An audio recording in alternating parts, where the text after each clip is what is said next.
Knock, knock, knock.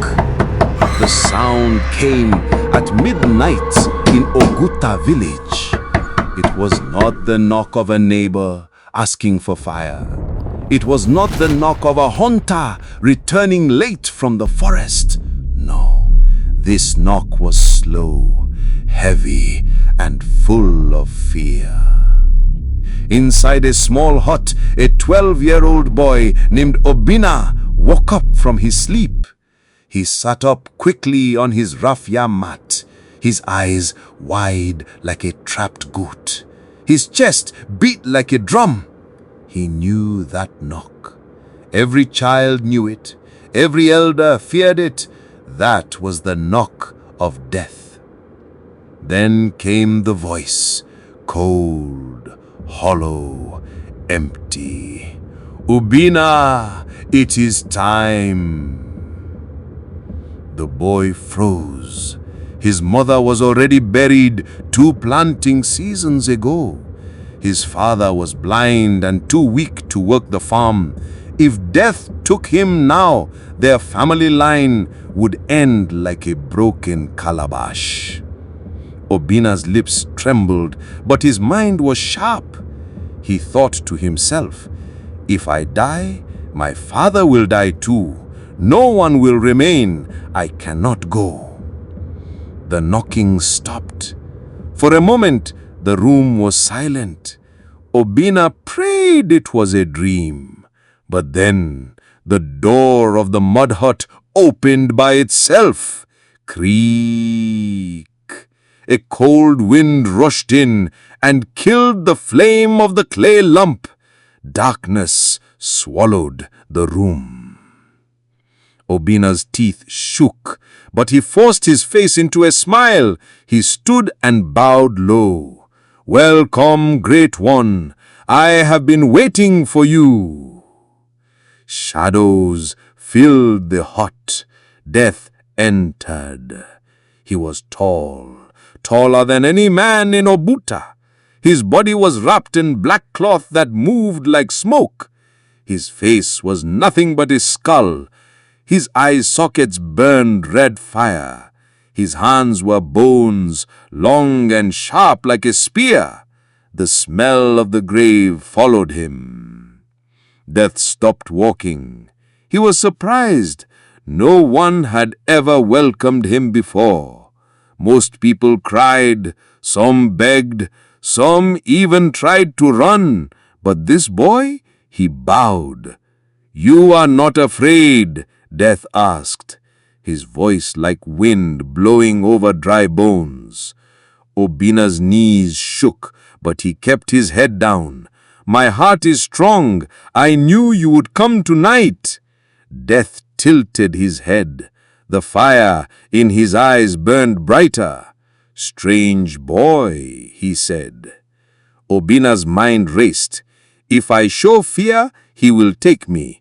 But if I can trick him, maybe I will live. So he lifted his head, still trembling, and said, Great One, if you came for me, then let us talk first. Even death must listen before he takes. The skull face watched him. The shadows bent around the hut. For the first time in his endless journey, Death hesitated. And in that silence, Obinna knew the game had begun. Take my father instead.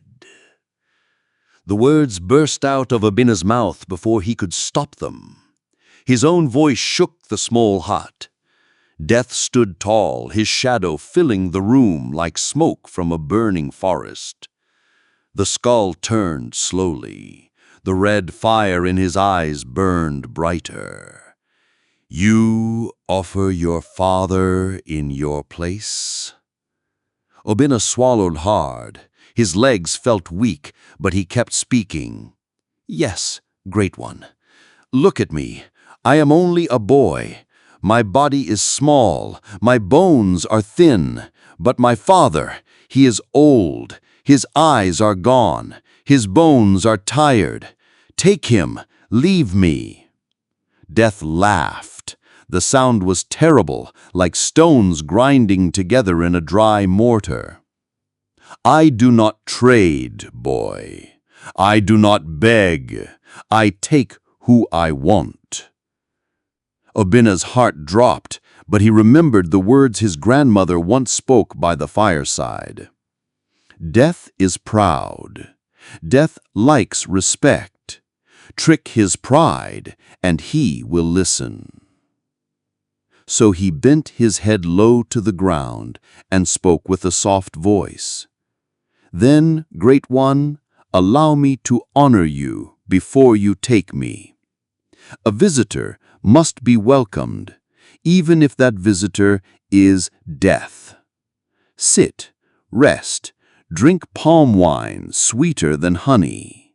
Taste roasted meat fatter than any goat. Eat first, then take me. Death tilted his skull, his hollow eyes watching. For all his years walking the earth, no one had ever offered him food. People always screamed, always ran, always fought. But this boy, he gave respect. Bring it, Death said. Obinna's hands shook as he worked. He poured the last cup of palm wine. He roasted the last piece of goat meat on the fire. The smell filled the hut, rich and heavy. Death sat, the shadows curling around him like snakes, and began to eat. His teeth were bones, but they chewed. His throat was hollow, but the wine went down. Obinna watched closely. If death can eat, then death can be tricked. As Death swallowed the last of the palm wine, Obinna spoke again. Great One, the food I gave you is small, but there is something greater, a gift for only the strongest, the bravest. Do you want it? The skull turned toward him. Greater than food? Greater than wine? What is this gift? Obinna lifted a raffia sack he had hidden behind the mat. It was strong, woven tightly by his grandmother's hand. He also held a rope, thick and rough. His voice shook, but he forced his words out. Inside this sack is power. Power greater than chiefs, greater than priests, greater than warriors. But only the greatest one can take it. If you are truly death, prove yourself. Enter and claim it. The fire in Death's eyes flared. His pride swelled. Shadows stretched higher, pressing against the mud walls. He laughed so loudly that goats outside bleated in fear. Foolish boy, but I will show you my greatness. And with that, Death began to bend down toward the sack. Obinna's hands tightened on the rope. His heart beat like a drum. The trap was ready.